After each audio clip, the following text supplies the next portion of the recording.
In October 2019, the American Psychological Association introduced the 7th edition of the APA Publication Manual, which replaces the 6th edition published back in 2009.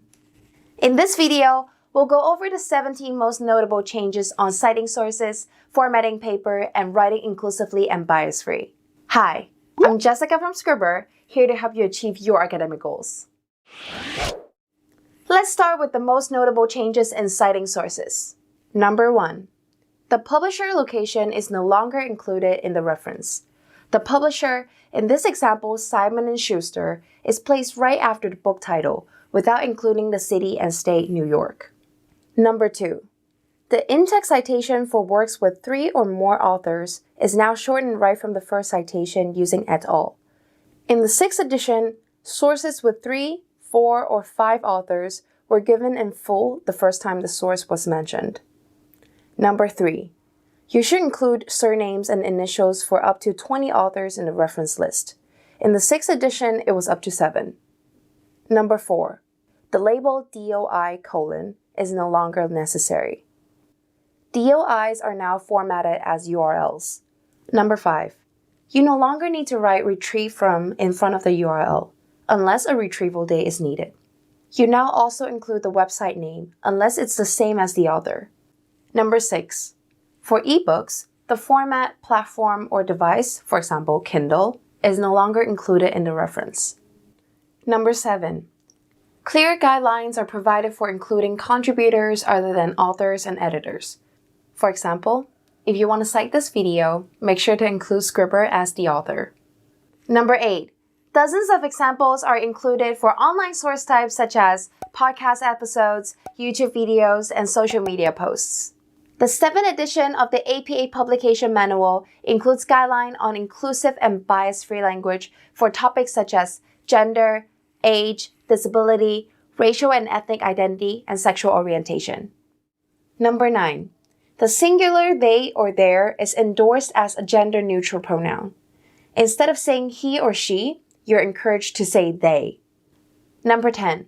Instead of using adjectives as nouns to label groups of people, descriptive phrases are preferred. So instead of saying the poor, you should say people living in poverty. Number 11.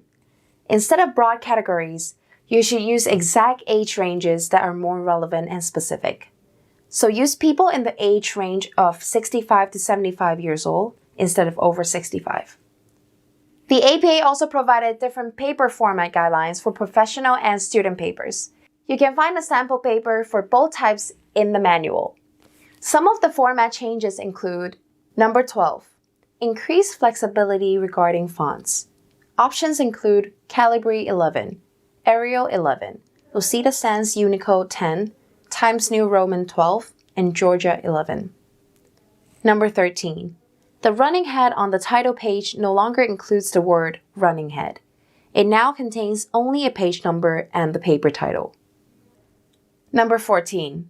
The running head is omitted in student papers, unless your instructor tells you otherwise. Number 15. Heading levels 3 to 5 are updated to improve readability. For level 3, instead of indenting, it's now flush left and also italicized. Level 4 headings are no longer italicized. A level 5 heading is now bolded.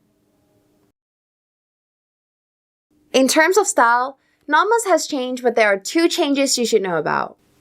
Number 16. Use only one space after a period at the end of the sentence. Number 17. Use double quotation marks to refer to linguistics examples instead of italics. So when will people start using the 7th edition APA manual? The APA expects that people will start using the 7th edition in the spring of 2020. But make sure you check with your supervisor or journal publisher which edition you should adhere to. The manual is now available in full color. You can choose between a hardcover, spiral bound, or ebook. If you're interested in getting yourself a copy, check the link in the description. That's it for this video. Make sure you give this video a like, and if you have any questions about the new changes, ask away in the comments. See you soon!